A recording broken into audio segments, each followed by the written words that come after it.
Hello everyone, my name is Ludayo. In this video, I will be showing you how to address the following error when your PC or your laptop starts with PXE61 media text failure, checkable PXE MOF, existing ROM, no boot device found.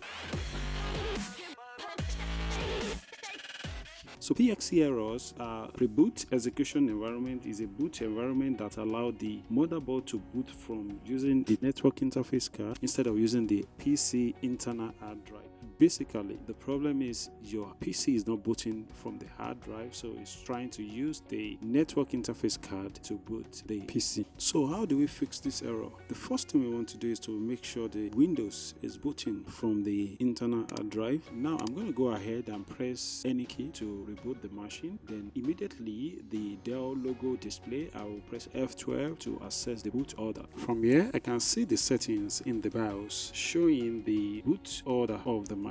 This shows that the machine is actually booting from internal hard drive, and if the machine cannot boot from the hard drive, it will attempt to boot from the CD drive, and after which, if that is not successful, it's going to attempt to boot from the onboard network interface card. And also you can use up and down arrow key to move the pointer to the desired boot device. Since I want to boot from the internal hard drive, I will go ahead and press enter. Now selected boot device failed. Press any key to reboot your system. So we are not sure if the hard drive has failed, but I will restart this system. Immediately the Dell logo comes up. I will press F2 to enter into the BIOS settings. Once you have access to the BIOS settings, there are two things we are going to do here. The first is to check the date and time if it has reset itself, and also do some settings in boot sequence. I'm going to use the up and down arrow key to scroll down to the date and time in this BIOS, and I had observed that the time on this system has reset itself, so I'm going to change it to the present time. So the present time and date 11th, 18, 20 and 12, 24, 25 a.m. This one is completed.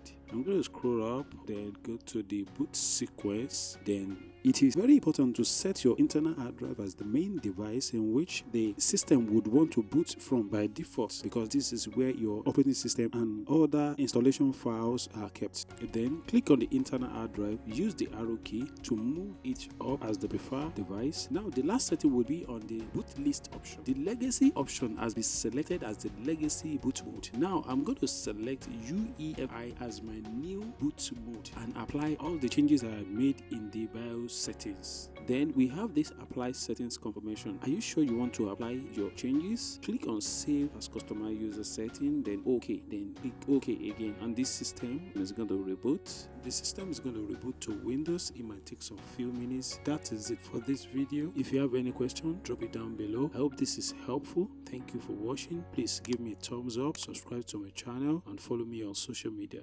Thank you. Bye for now.